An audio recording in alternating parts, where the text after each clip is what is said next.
कश्मीर में डेवलपमेंट की रफ्तार और तेज हो रही है। मुल्क के अहम शहरों के साथ जम्मू कश्मीर भी कदम से कदम मिलाकर तेजी से आगे बढ़ रहा है। यही वजह है कि डेवलपमेंट से जम्मू कश्मीर की तस्वीर बदल रही है। इसमें जम्मू कश्मीर की सरकार और इंतजामिया को मरकजी सरकार से भी पूरा ताउन मिल रहा है और इसका फायदा आम लोगों को मिल रहा है।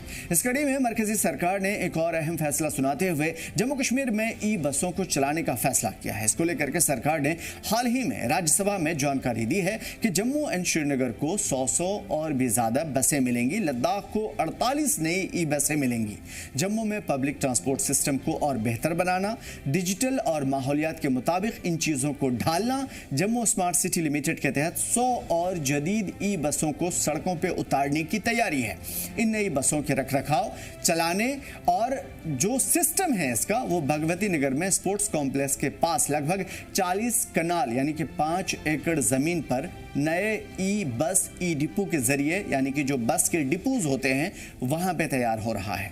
सीएम उमर अब्दुल्ला जल्द ही इस डिपो का संगे बुनियाद रखेंगे। डिपो की तामीर का काम दिसंबर 2026 तक पूरा होने का हदफ रखा गया है, लास्ट इस साल के आखिर तक, जिसके बाद जनवरी 2027 से नई 100 ई बसेस सर्विस शुरू हो जाएगी।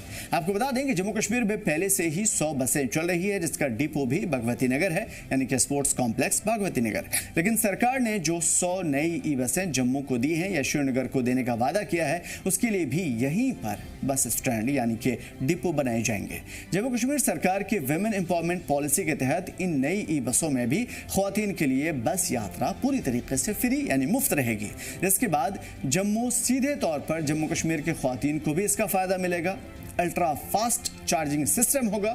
डिपो में हाईटेक जो चीज़ें होंगी यानी डीसी फास्ट चार्जिंग पॉइंट वगैरह जो बस के लिए ज़रूरी होती हैं, वो मिलेंगी। बसों को 45 से 60 मिनट में 80% तक चार्ज किया जा सकेगा।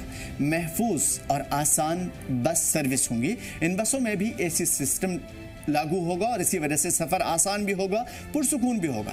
इसके साथ सिक्योरिटी के लिए सीसीटीवी कैमरे, पैनिक बटन, जो खासतौर पे अगर किसी तरह की प्रॉब्लम हो जाए तो पैनिक बटन दबा करके उस चीज़ों को कंट्रोल किया जाता है। जीपीएस ट्रैकिंग सिस्टम होगा। माजूरों के लिए रैंप होगा ऊपर चढ़ने के लिए। डिजिटल टिकटिंग सिस्टम होगा यानी कि QR कोड वगैरह, ताकि किसी को ऑनलाइन पे करना है तो किसी को प्रॉब्लम ना हो। माहौलियात और रोजगार के लिए बेहतर सर्विसेज मुहैया कराने की कोशिश है।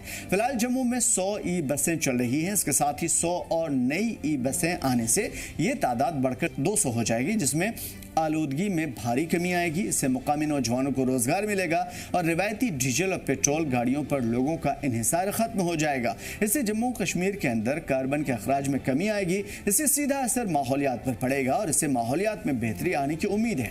इस बारे में Jammu smart city limited CEO doctor Devansh Yadav ने बताया कि जम्मू कश्मीर में 200 नई ई बसों की मंजूरी मिल चुकी है। जम्मू के लिए इन नई 100 ई बसों के लिए भगवती नगर में डिपो बनाने का काम शुरू कर दिया गया है और जल्द ही इसका इफ्तिताह भी होगा। 7-8 महीने में काम पूरा हो जाएगा। फिर यहाँ नई बसों को यहाँ से चलाया जाएगा।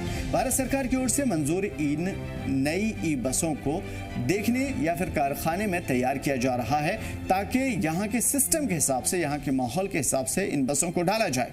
खास तौर पे अगर समराइज करके मैं आपको बताऊं तो जम्मू कश्मीर के लिए 200 और लद्दाख के लिए 48 नई ई बसों की मंजूरी से जम्मू कश्मीर और लद्दाख को हर तरह से फायदा मिलेगा। लोगों को सफर में आसानी होगी, रोजगार बढ़ेंगे, माहौलियात पर आलूदगी का जो कंट्रोल है वो बेहतर हो पाएगा। आप इस बारे में क्या सोचते हैं, हमें जरूर बता सकते हैं।